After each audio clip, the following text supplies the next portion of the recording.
Apparently, spending nearly $1,000 on a graphics card no longer buys 60 frames per second, it buys admission to a scavenger hunt for the missing ones.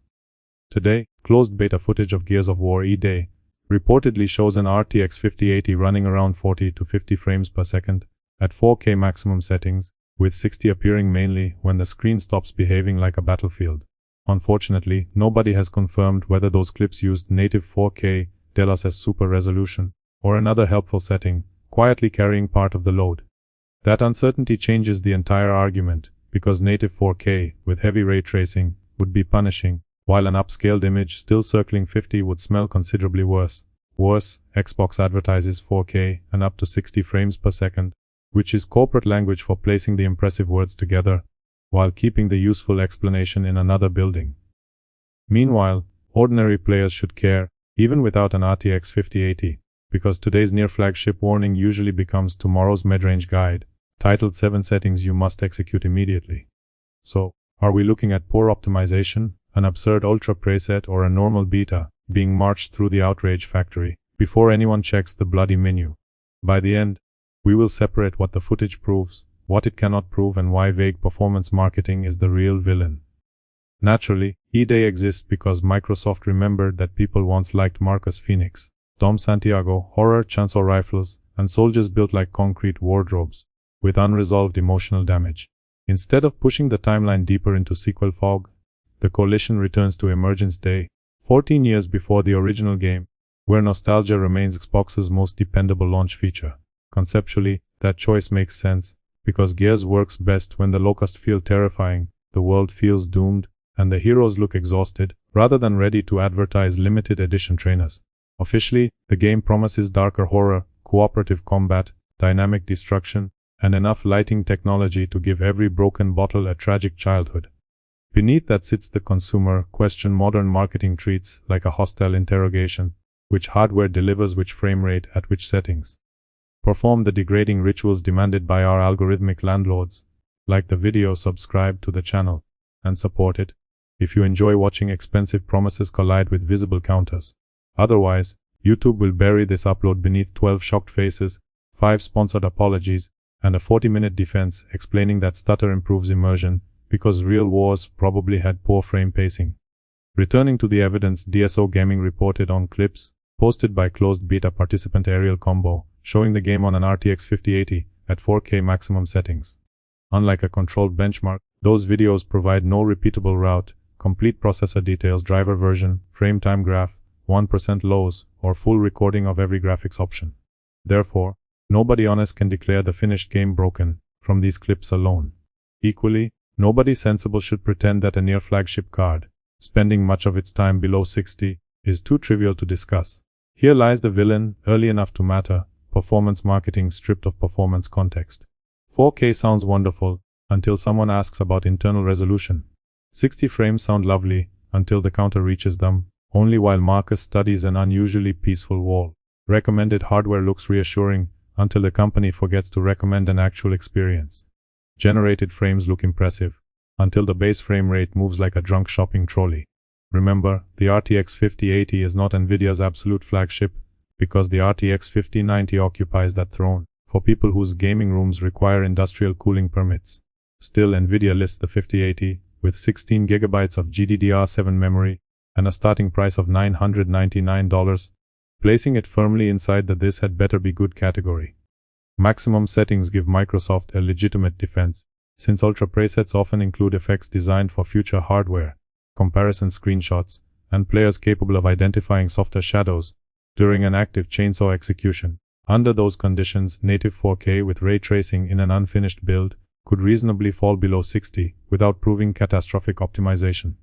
However, that defense weakens rapidly if DLSS was already lowering the internal resolution and the game still struggled around 50. Suppose the clips were fully native, with every expensive effect engaged.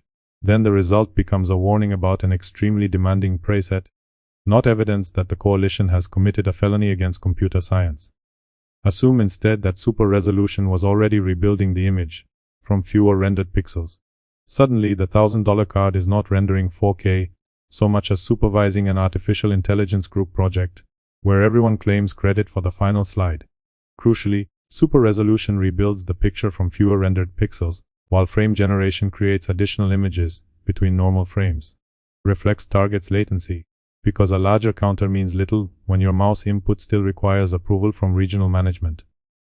Nvidia lists those technologies for E-Day, but nothing public confirms which relevant settings were active in the leaked clips.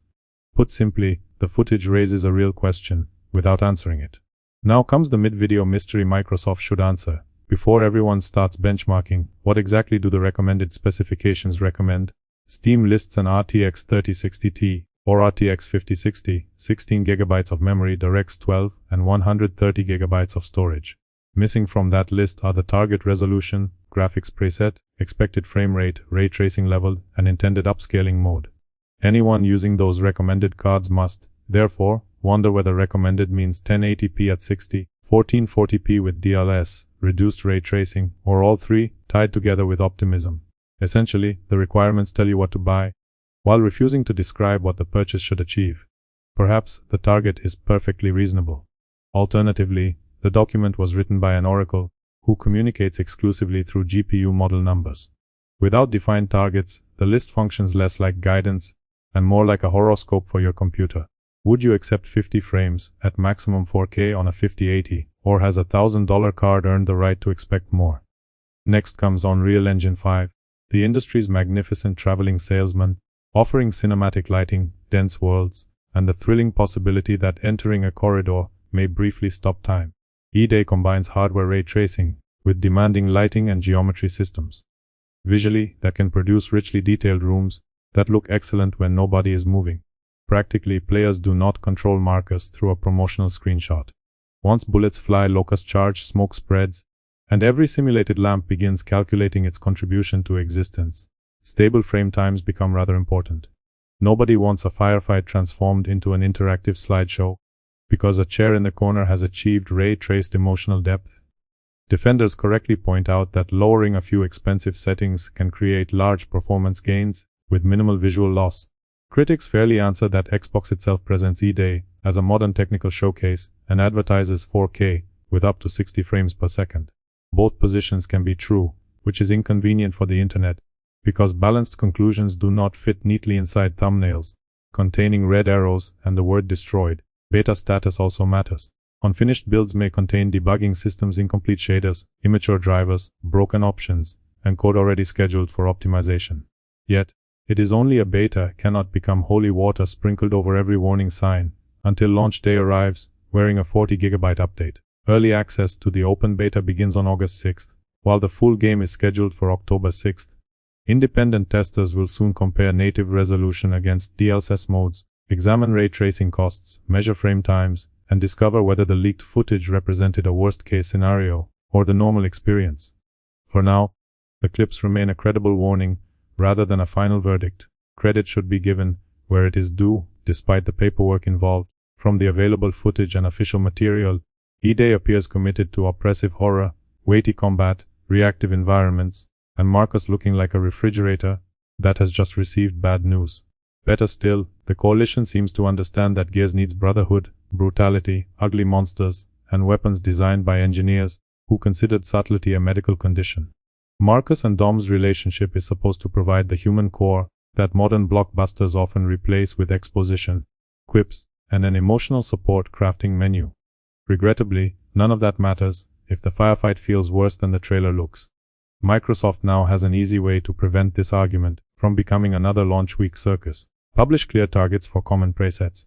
Identify when upscaling is expected. Separate rendered frame rates from generated totals. Explain what ray tracing costs. Customers can understand trade-offs when companies stop presenting basic technical details as classified military intelligence.